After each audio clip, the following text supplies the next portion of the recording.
Hello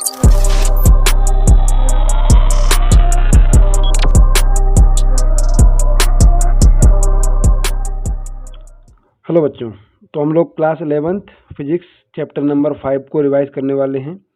इस series के पिछले वीडियोस की तरह ही हम लोग इसमें भी इसको PYQs के बेसिस पर रिवीजन करेंगे पूरे चैप्टर का, ठीक है। और यहाँ पर मैंने मोस्ट इम्पोर्टेंट क्वेश्चंस को सिलेक्ट किया है बेटा। फिर से आप जिस भी एग्ज़ाम की तैयारी कर रहे हो, आपको हर तरह से इससे प्रिपरेशन में इस चैप्टर के कंसेप्ट को समझने में हेल्प मिलेगी, ठीक है। तो चलिए हम लोग शुरू करते हैं। देखो बेटा, एक चीज़ है कि मैं वीडियो की एडिटिंग के लिए मुझे समय नहीं मिलता है, ठीक है। तो मैं वीडियो की ठीक से एडिटिंग नहीं कर पाऊँगा। हो सकता है कि मेरे बोलने में बहुत सारी लैकिंग रहे, बहुत सारी आपको ऐसा लगे कि ठीक से बोल नहीं पा रहे हैं या फिर कहीं पर हड़बड़ी में बोल दिया, तो थोड़ा सा इशू रहता ही है। अगर आप लोग सपोर्ट करोगे, आप लोग कमेंट करोगे, तो उससे रीच बढ़ती है वीडियो की। तो आप कुछ भी हाय हेलो कर सकते हो कमेंट्स में, है ना। लाइक करोगे और अब थोड़ा सा मुझे हेल्प करोगे, जिससे कि मुझे मोटिवेशन मिले कि हाँ ठीक है, बच्चे बढ़ रहे हैं तो मुझे कुछ बेनिफिट हो सकता है आगे चल के। अगर आपकी सपोर्ट रहेगी तो मैं एडिटिंग में टाइम दे पाऊँगा। अभी मेरे पास इतना समय नहीं है कि मैं एडिटिंग में बहुत समय दे पाऊँ, ठीक है। तो प्लीज़ कुछ भी मिस्टेक रहती है तो उसके लिए माफ़ करिएगा, और जो भी हेल्प मिल रही है उसको अप्रिशिएट करिए। तो बेटा, हमारा फर्स्ट क्वेश्चन है, the unit of power is, power की यूनिट क्या है। तो पावर की यूनिट होती है बेटा वॉट, ठीक है। सिंपल और बेसिक सा क्वेश्चन है। जूल जो होती है वो एनर्जी की यूनिट होती है। न्यूटन जो होती है वो फोर्स की यूनिट होती है, ठीक है। और जूल पर मीटर को अगर आप कैलकुलेट करोगे तो ये भी फोर्स की यूनिट आएगी। तो पावर की यूनिट क्या है आपके लिए, वॉट है, ठीक। तो चलिए हम लोग नेक्स्ट क्वेश्चन पर पहुंचेंगे बेटा। अगला क्वेश्चन है, work done by a force is zero if the force is, ठीक है, कि किसी भी फोर्स के द्वारा किया गया वर्क डन जीरो कब होता है, ठीक है। तो इसके लिए मैंने यहाँ पर ये फॉर्मूला लिख दिया है आपके लिए, ठीक है। वर्क डन का फॉर्मूला क्या होता है, फोर्स इनटू डिस्प्लेसमेंट का डॉट प्रोडक्ट, स्केलर प्रोडक्ट, ठीक है। तो बेटा जीरो कब होगी इसकी वैल्यू, जब थीटा की वैल्यू कितनी होगी, 90 होगी, ठीक है। तो थीटा की वैल्यू 90 कब होगी, जब परपेंडिकुलर होंगे फोर्स और डिस्प्लेसमेंट। तो कौन सा ऑप्शन है, perpendicular to displacement, when force is perpendicular to displacement. तो ए वाला ही आपका क्या हो गया, आंसर हो गया, ठीक। तो चलिए बेटा नेक्स्ट क्वेश्चन समझेंगे हम लोग। अगला क्वेश्चन है, अ body of mass m moves with velocity b। एक बॉडी है जो कि m मास की है और वेलोसिटी b से मूव कर रही है, तो उसकी काइनेटिक एनर्जी क्या होगा। बेसिकली यहाँ पर उन्होंने काइनेटिक एनर्जी का फॉर्मूला पूछा है हमें। तो काइनेटिक एनर्जी का फॉर्मूला क्या होता है बेटा, हाफ mv स्क्वायर, ठीक है। देखो जेई का क्वेश्चन है ये, ठीक। और कितना सिंपल इजी क्वेश्चन है।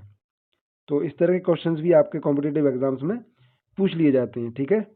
तो चलिए हम लोग नेक्स्ट क्वेश्चन पर पहुंचेंगे बेटा। अगला क्वेश्चन है हमारा, देखिए क्वेश्चन है, if work done by conservative force is positive the potential energy is. अगर मतलब कंजर्वेटिव फोर्स ने वर्क किया है और वो वर्क डन क्या है, पॉजिटिव है, तो पोटेंशियल एनर्जी की वैल्यू डिक्रीज होगी या इंक्रीज होगी या सेम रहेगी, या इन तीनों चारों ऑप्शंस में से कोई भी आंसर नहीं होगा। सबसे पहले ये समझो कि कंजर्वेटिव फोर्स वर्क कर रहा है यहाँ पर, ठीक है। जैसे कि ये स्प्रिंग का एग्जांपल लिया है मैंने यहाँ पर आपको समझाने के लिए कि ये स्प्रिंग है। अब इस स्प्रिंग को अगर मैं स्ट्रेच कर रहा हूँ, तो मैंने एक्सटर्नल फोर्स लगाया है यहाँ पर, ठीक है। तो मैंने जो वर्क किया है वो तो उसका क्या है कि स्प्रिंग चाह रहा था कि इस तरफ फोर्स रहे, यानी इस तरफ डिस्प्लेसमेंट हो, लेकिन मैंने इसको इस तरफ स्ट्रेच किया, ठीक है। तो इस केस में क्या हो रहा है, यानी कि मेरे द्वारा किया गया वर्क तो पॉजिटिव है, लेकिन कंजर्वेटिव फोर्स के द्वारा किया गया वर्क क्या हो गया, नेगेटिव हो गया, ठीक है। यानी डिस्प्लेसमेंट इधर हुआ और कंजर्वेटिव फोर्स जो है, स्प्रिंग फोर्स जो है, वो वर्क किस तरफ कर रहा था, इस तरफ करना चाह रहा था। लेकिन यदि कंजर्वेटिव फोर्स के द्वारा किया गया वर्क डन पॉजिटिव है, इसका मतलब क्या है कि ये स्प्रिंग फोर्स जो है वो इस तरफ खींचना चाह रहा है ना, और डिस्प्लेसमेंट भी इधर ही हो जाए, तब क्या होगा, यानी कि हमने खींचकर यहाँ पर स्प्रिंग को छोड़ दिया, और जैसे ही हम लोगों ने छोड़ा तो स्प्रिंग अपने आप को इस तरफ खींचना चाह रहा था, ठीक। और हमने छोड़ा तो स्प्रिंग इस तरफ आ भी गया। इसका मतलब जिस तरफ स्प्रिंग फोर्स वर्क करना चाह रहा था, जिस तरफ स्प्रिंग को डिस्प्लेस करना चाह रहा था, स्प्रिंग डिस्प्लेस भी उसी तरफ हुआ। यानी कि जो आपका फोर्स और डिस्प्लेसमेंट के बीच का एंगल कितना हो गया, जीरो हो गया, मतलब दोनों क्या हो गए, पैरेलल हो गए एक दूसरे के। और उस केस में आप वर्ग निकालोगे तो क्या आ जाएगा, पॉजिटिव आएगा, क्योंकि कॉस जीरो की वैल्यू 1 होती है।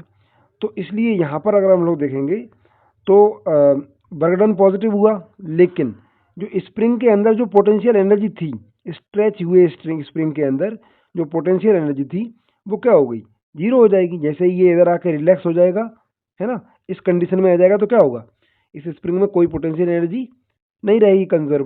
तो इसका मतलब क्या हुआ, पोटेंशियल एनर्जी डिक्रीज हो जाएगी।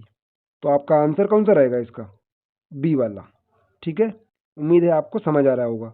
यहाँ पर फॉर्मूला यूज़ करना है हमको, कौन सा वाला, एफ, वही वाला बेटा, sorry, work done equal to क्या होता है, फोर्स इनटू डिस्प्लेसमेंट, या एफ और डी का डॉट प्रोडक्ट।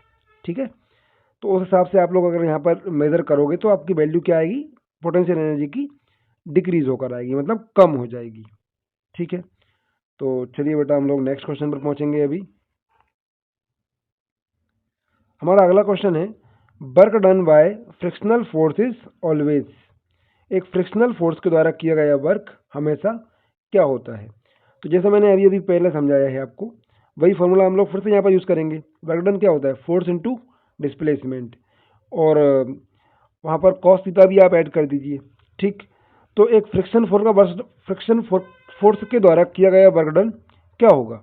देखो, आप चाहो किसी भी तरफ पुश करो किसी ऑब्जेक्ट को या पुल करो, जैसे मैंने यहाँ पर इस एग्जांपल में समझाया है आपको। अगर आप इसको इस तरफ पुश कर रहे हो, ठीक है, और पुश करने से इसका मोशन इस डायरेक्शन में हो रहा है, तो बेटा फ्रिक्शन किधर लगेगा, इधर लगेगा। ठीक, और यदि अगर आप इसकी बजाय इसको इधर पुल कर रहे होते तो फ्रिक्शन इस तरफ लगता। यानी कि ऑब्जेक्ट का डिस्प्लेसमेंट यदि इधर होता तो फ्रिक्शन इधर होता, और यदि ऑब्जेक्ट का डिस्प्लेसमेंट या मोशन इस तरफ हो रहा है तो फ्रिक्शन इधर लग रहा है। इसका मतलब हमेशा ही डिस्प्लेसमेंट और फोर्स के बीच का एंगल कितना होने वाला है, 180, और कॉस 180 की वैल्यू -1 होती है। यानी कि फ्रिक्शन फोर्स जब भी वर्क करता है वो डिस्प्लेसमेंट के अपोजिट डायरेक्शन में ही करता है। तो वर्क डन की वैल्यू हमेशा क्या आती है, नेगेटिव आती है। ओके, तो चलिए हम लोग बेटा नेक्स्ट क्वेश्चन पर पहुंचेंगे। अगला क्वेश्चन है, if kinetic energy of a body becomes 4 times it's momentum becomes.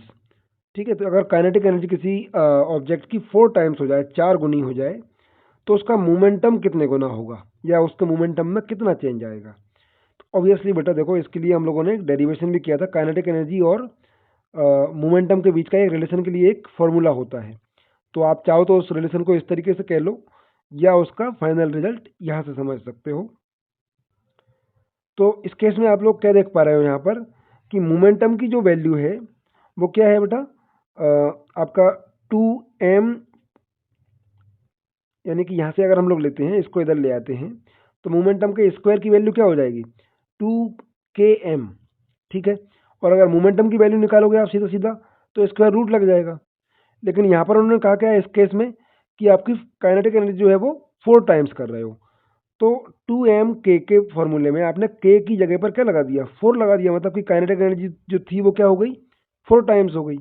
ठीक है, लेकिन हमको पता है कि अगर 4 है तो ब्रैकेट के बाहर 2 आ जाएगा 4 की जगह पर, वही यहाँ पर 2 आ गया बाहर, अंदर वही बचा 2m k। इसका मतलब क्या हुआ, कि जब आपने काइनेटिक एनर्जी को 4 टाइम्स किया तो जो पहले जो हमारा मोमेंटम था, ठीक है, सॉरी ये वाला नहीं है, पहले आपका जो मोमेंटम की वैल्यू ये वाली थी, ठीक है, 2m के, वो कितनी गुना हो गई, अब 2 टाइम्स हो गई। ठीक है, तो इस फॉर्मूले से आप लोग समझ सकते हो कि अगर आप काइनेटिक एनर्जी को 4 टाइम करोगे तो मोमेंटम कितना हो जाएगा, 2 टाइम्स हो जाएगा, मतलब डबल हो जाएगा। ठीक है, तो इसका आंसर क्या रहेगा बेटा, ए, डबल। तो चलिए हम लोग आगे बढ़ेंगे बेटा नेक्स्ट क्वेश्चन पर। हमारा अगला क्वेश्चन दिया हुआ है, work done by a variable force is equal to. एक वेरिएबल फोर्स के द्वारा किया गया वर्क डन इक्वल होगा, किसके इक्वल होगा, area under f x curve, या slope of f x curve, product of f x, या under area of x t graph. ठीक है, तो देखो बेटा सबसे पहली चीज़ तो ये है कि आप जब वेरिएबल फोर्स के द्वारा वर्क डन करते हो ठीक है। तो वहाँ पर आपको फोर्स और डिस्प्लेसमेंट की जब आप एक्सेस लेते हो तो उस केस में यदि फोर्स कांस्टेंट होता है ना, अगर फोर्स कांस्टेंट होता है तो आप लोग डायरेक्टली फोर्स इनटू डिस्प्लेसमेंट कर सकते हो, ठीक है।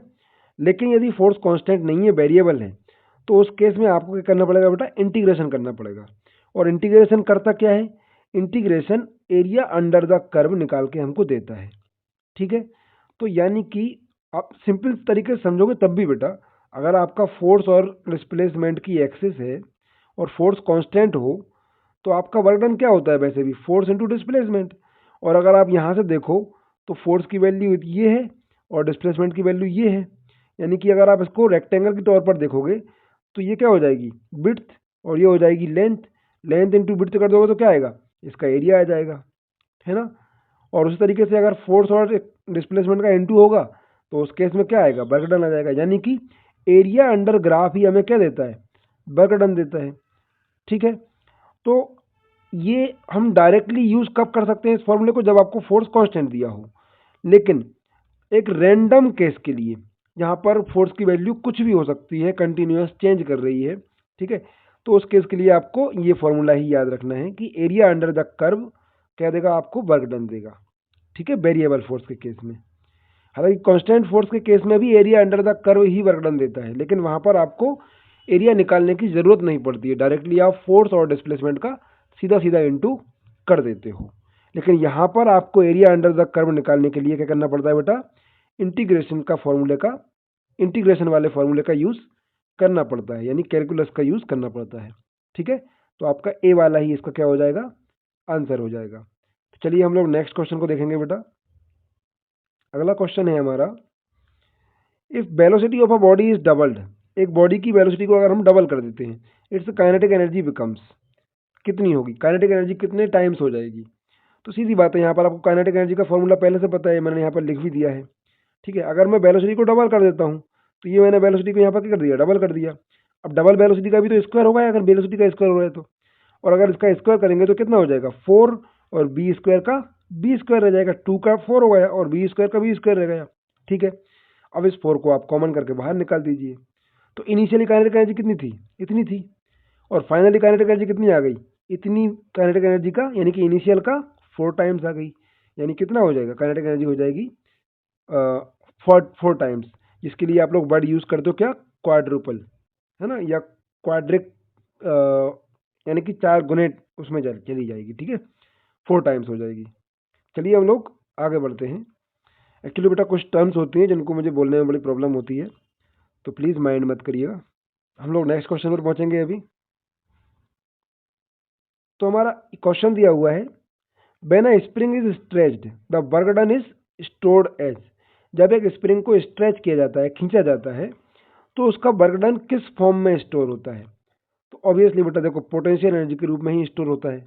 लेकिन क्या लेकिन क्या इसको हम लोग कोई और नाम दे सकते हैं, ऑब्वियसली इसको हम लोग कहेंगे इलास्टिक पोटेंशियल एनर्जी, क्योंकि स्प्रिंग में आफ्टर ऑल होता क्या है, इलास्टिसिटी होती है ना, जिसकी वजह से वो अपने शेप को रिगेन करने के लिए ट्राई करता है, और उसके इस रीगेन के ट्राई करने में ही तो वो फोर्स लगाता है, और उस फोर्स के अगेंस्ट आपने जो वर्क कर दिया वो किस फॉर्म में स्टोर हो जाता है, आपका पोटेंशियल एनर्जी के फॉर्म में।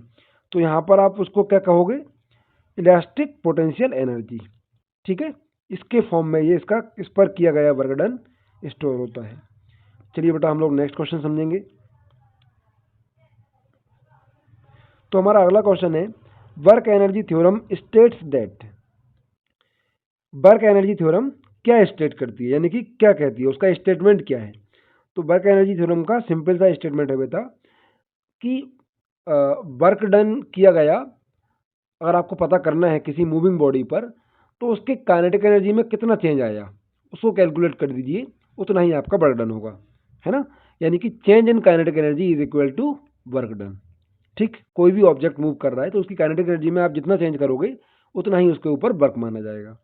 तो आपका आंसर कौन सा हो जाएगा इसके लिए, work done is equal to change in kinetic energy, ठीक है। तो बी वाला आपका आंसर हो जाएगा। देखो ये क्वेश्चन भी आपका जेई में आया हुआ है, और ये सिंपली आपको वर्क एनर्जी थ्योरम को डिफाइन कर रहा है मैथमेटिकली, बस इतना सा इसका आंसर है। चलिए हम लोग आगे बढ़ेंगे बेटा। तो क्वेश्चन है a force does positive work when, एक फोर्स के द्वारा पॉजिटिव वर्क किया जाता है, कब किया जाता है? तो ये मैं आपको अभी अभी एक्सप्लेन कर भी चुका हूँ, याद करना, जब डिस्प्लेसमेंट और फोर्स का डायरेक्शन सेम हो, है ना, तो उस केस में आपका वर्क डन क्या माना जाता है? पॉजिटिव माना जाता है। तो यहाँ पर क्या लिखा हुआ है ए वाले में, displacement is opposite to work, तो ऑब्वियसली नहीं होगा आंसर ये वाला। Displacement is in the direction of force, तो ये आपका आंसर हो जाएगा। इसको मैं पहले भी एक्सप्लेन कर चुका हूँ, ठीक है, सीबीएसई में पूछा गया है ये क्वेश्चन कि जब डिस्प्लेसमेंट और डायरेक्शन ऑफ फोर्स क्या हो, सेम हो जाए, तो आपका वर्क डन क्या होगा बेटा? पॉजिटिव होगा। यही आपका आंसर है। चलिए हम लोग नेक्स्ट क्वेश्चन पर पहुंचेंगे। तो बेटा हमारा नेक्स्ट क्वेश्चन है the potential energy of a body of mass M at height H is, ठीक है, बेसिकली यहाँ पर ग्रेविटेशनल पोटेंशियल एनर्जी का फॉर्मूला ही पूछा है कि एच हाइट पर पोटेंशियल एनर्जी क्या होगी किसी बॉडी की, ठीक है, एम मास वाली बॉडी की। तो इसका आंसर आपके लिए पता होना चाहिए, शायद से होगा मैक्सिमम बच्चों को, अगर नहीं भी है तो ठीक है, एम जी एच इसका क्या रहेगा? आंसर रहेगा, ठीक है। तो चलिए बेटा नेक्स्ट क्वेश्चन पर पहुंचेंगे हम लोग।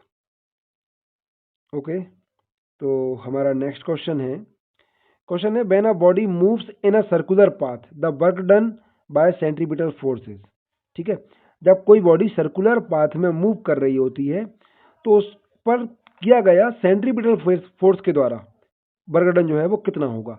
मैक्सिमम होगा, नेगेटिव होगा, कांस्टेंट होगा या जीरो होगा? तो देखो बेटा, इसके लिए मैंने आपको यहाँ पर फिगर्स के साथ में समझाया हुआ है।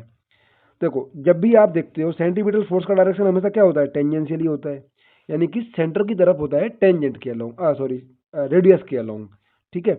लेकिन वो जो ऑब्जेक्ट मूव कर रहा है सर्कुलर पाथ में, उसका डायरेक्शन हमेशा क्या होता है? टेंजेंशियल होता है, मतलब कि आउटवर्ड होता है और स्ट्रेट होता है बाहर की तरफ, सर्किल की टेंजेंट के अलोंग, ठीक है।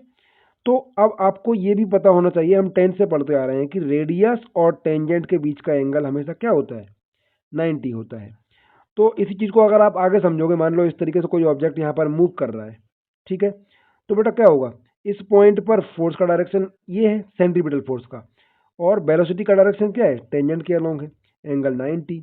आप चाहो यहाँ पर चेक कर लो या फिर चाहे यहाँ पे चेक कर लो, जो मैंने बना दिया है यहाँ पर भी फोर्स इनवर्ड है सेंटर की तरफ, और क्या मोशन जो है उसका डायरेक्शन क्या है? टेंजेंट के अलोंग है।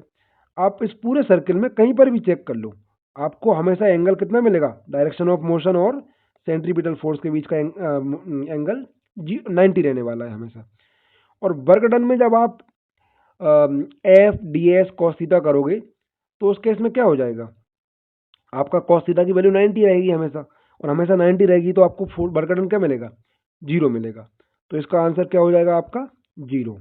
इसके साथ में मैंने एक यहाँ पर इंपॉर्टेंट पॉइंट भी जोड़ा है, ये भी कई बार पूछ लिया जाता है कि एक सैटेलाइट होती है, उसको जब आपने ऑर्बिट में एस्टेब्लिश कर दिया, ऑर्बिट में सेट कर दिया, अब वो घूम रही है अर्थ के चारों तरफ केवल, तो क्या उसको एक्स्ट्रा फ्यूल की रिक्वायरमेंट होती है वहाँ पर घूमते रहने के लिए?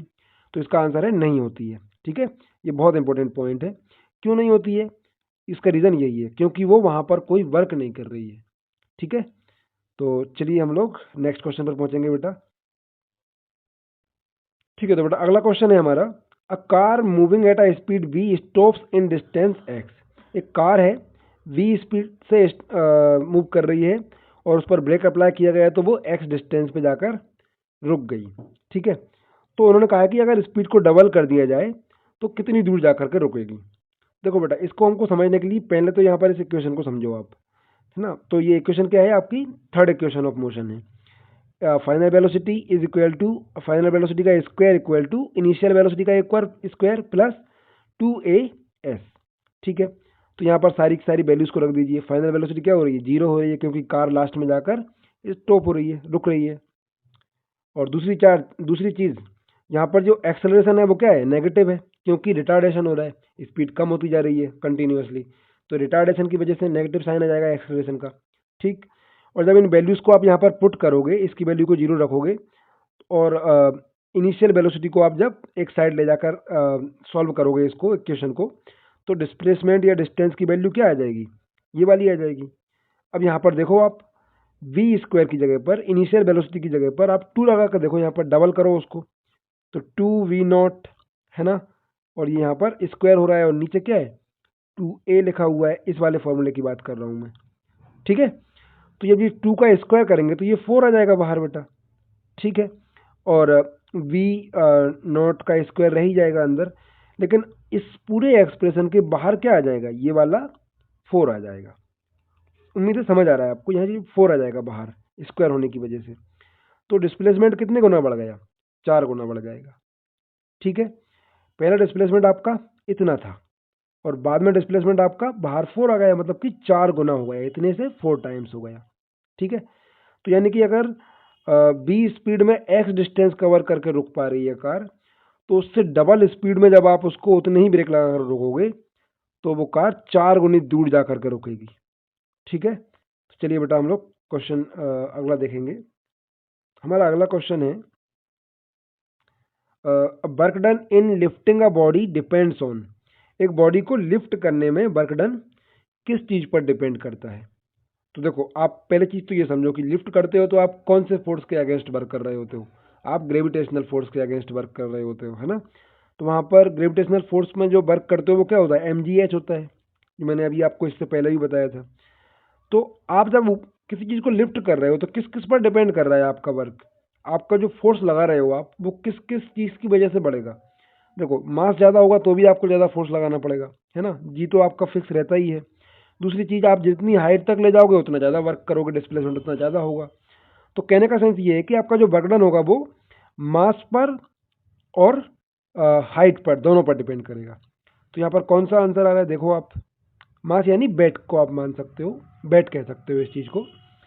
तो इसमें से कौन सा ऑप्शन है बेटा आपका, सी वाला, बोथ हाइट एंड बेट। इन दोनों पर ही आपका वर्क डन डिपेंड करेगा जब आप किसी बॉडी को लिफ्ट कर रहे होंगे, उठा रहे होंगे ऊपर की तरफ, ठीक है। तो चलिए हम लोग नेक्स्ट क्वेश्चन पर पहुंचेंगे बेटा। हमारा अगला क्वेश्चन है the mechanical energy of a system is conserved when. किसी सिस्टम की मैकेनिकल एनर्जी कंजर्व होती है। मैकेनिकल एनर्जी यानी बेटा potential energy plus kinetic energy, दोनों का सम हमेशा कांस्टेंट रहता है।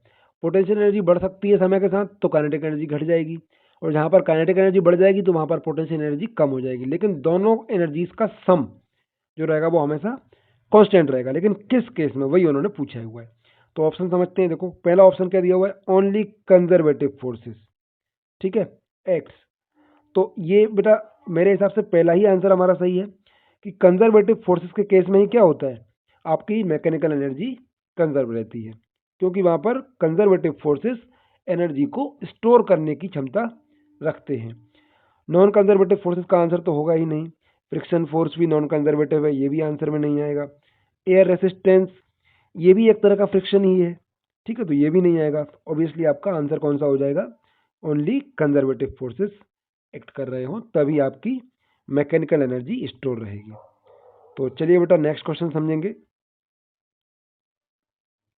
हमारा अगला क्वेश्चन है one horse power is. One horse power जो होती है वो कितनी पावर को कहते हैं हम लोग।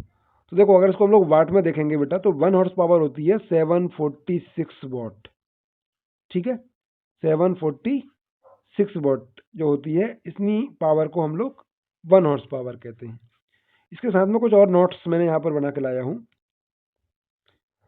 तो नोट्स में आपको कुछ और भी इंपॉर्टेंट एडिशनल इन्फॉर्मेशन मिल जाएगी यहाँ से। देखो बेटा 1 किलोवाट क्या होता है, 1000 जूल्स पर सेकेंड। 1 वॉट क्या होता है, 1 वॉट होता है आपका 1 जूल पर सेकेंड, यानी कोई डिवाइस अगर 1 सेकेंड में 1 जूल एनर्जी का यूज कर रही है तो उसकी पावर क्या है, 1 वॉट है, ठीक है। दूसरे केस में अगर आप 1 किलो वॉट ले रहे हो तो यहाँ पर टाइम नहीं बढ़ेगा, केवल जूल पर सेकेंड एनर्जी बढ़ रही है,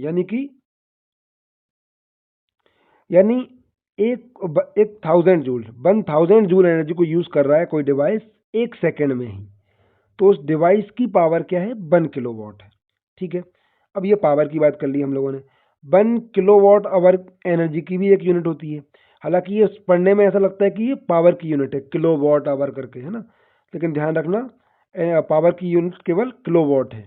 अगर आप किलो वॉट आवर बोलोगे तो वो किसकी यूनिट हो जाएगी, एनर्जी की यूनिट हो जाएगी, ठीक है।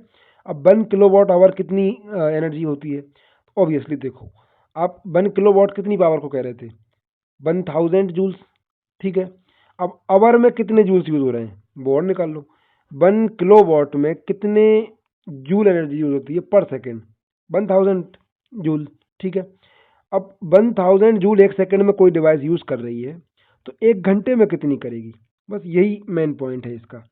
एक घंटे में कितनी करेगी? 3600 का इंटू कर दो, इतने सेकंड होते हैं 1 आवर में, तो ओवरऑली इतने सेकंड में कितने जूल एनर्जी यूज हो गई? तो उसका आंसर ये आ गया आपका, यानी 1 किलो वाट आवर एनर्जी जो होती है वो कितनी होती है? 3.6 इंटू 10⁶ जूल्स। ठीक है, और इसी को हम लोग कमर्शियल यूनिट ऑफ एनर्जी कहते हैं। ठीक है, क्यों बेटा? क्योंकि इसी से हमारी मीटर्स की रीडिंग चलती है, इलेक्ट्रिसिटी की रीडिंग्स देखते हैं, तो मैक्सिमम जगह पर इसी का यूज़ किया जाता है। तो चलिए बेटा हम लोग नेक्स्ट क्वेश्चन पर पहुंचते हैं। अब हमारा अगला क्वेश्चन है, अ बॉडी एट रेस्ट में है, एक बॉडी है जो कि रेस्ट पर है, वो क्या रख सकती है? उसके पास क्या इनमें से क्वांटिटी कौन सी वाली हो सकती है? तो पहली चीज़ देखो, एनर्जी। एनर्जी हो सकती है क्या? बिल्कुल हो सकती है। अगर हम किसी ऑब्जेक्ट को h हाइट ऊपर ले जा करके रख दें तो उसके अंदर पोटेंशियल एनर्जी स्टोर रहेगी, तो ऑब्वियसली एनर्जी तो हो ही सकती है। अगले ऑप्शन को समझ लीजिए, मोमेंटम हो सकता है क्या? बिल्कुल पॉसिबल नहीं है, क्योंकि मोमेंटम होने के लिए मास के साथ में वेलोसिटी भी होना चाहिए। स्पीड में तो वेलोसिटी चाहिए ही चाहिए है, रेस्ट पर होगी तो कहाँ से स्पीड मिलेगी? और वेलोसिटी में भी वही बात है कि ऑब्जेक्ट मूव करना ही चाहिए, तभी तो वेलोसिटी रहेगी उसके पास। यानी रेस्ट वाले केस में केवल क्या होगी? एनर्जी हो सकती है बस। ठीक, तो यही आपका आंसर है। तो चलिए बेटा हम लोग नेक्स्ट क्वेश्चन को और देख लेते हैं। अगला क्वेश्चन दिया हुआ है, ग्रेविटेशनल फोर्सेस। ग्रेविटेशनल फोर्स कैसा फोर्स है? कंजर्वेटिव फोर्स है, मैंने कहा ही है ना। कंजर्वेटिव फोर्सेस का प्रॉपर्टी क्या होती है कि ये इनके अगेंस्ट किया गया वर्क एक एनर्जी के रूप में स्टोर भी हो जाता है। दूसरी चीज़, अगर हम एक पूरे साइकिल पर वर्क करते हैं कंजर्वेटिव फोर्सेस में, तो उस केस में क्या देखा है बेटा कि आपका नेट वर्क डन क्या होता है? 0 हो जाता है। ठीक है, तो कंजर्वेटिव फोर्स होता है ग्रेविटेशनल फोर्स, ये आपको याद भी रखना है। दूसरी चीज़, कंजर्वेटिव फोर्सेस क्या होते हैं? वेरिएबल फोर्सेस भी होते हैं, यानी कि किसी भी पॉइंट पर अगर आप मूवमेंट करते हो इनके अगेंस्ट, कंजर्वेटिव फोर्सेस के अगेंस्ट, तो आपको नेक्स्ट पॉइंट पर, नेक्स्ट पोजीशन पर फोर्स सेम नहीं मिलेगा, फोर्स की वैल्यू चेंज हो जाएगी। तो ये वेरिएबल फोर्स भी होते हैं। तो ग्रेविटेशनल फोर्स क्या है? कंजर्वेटिव फोर्स है। ये वाला आपका आंसर है। चलिए बेटा अगले क्वेश्चन पर आते हैं हम लोग। क्वेश्चन है, an object moves upward from the surface of earth. एक ऑब्जेक्ट है कि जो कि सरफेस से, अर्थ के सरफेस से अपवर्ड की तरफ मोशन कर रहा है, मूव कर रहा है। ठीक है, इससे पोटेंशियल एनर्जी क्या करेगी? इसकी पोटेंशियल एनर्जी क्या होगी?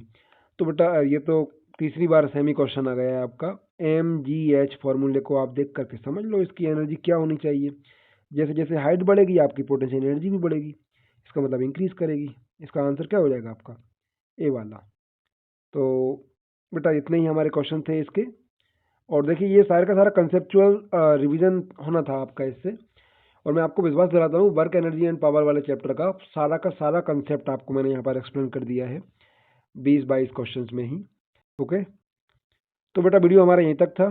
चलिए, जो भी एग्ज़ाम की आप, जिस भी एग्ज़ाम की आप तैयारी कर रहे हो उसके लिए best of luck. Thank you.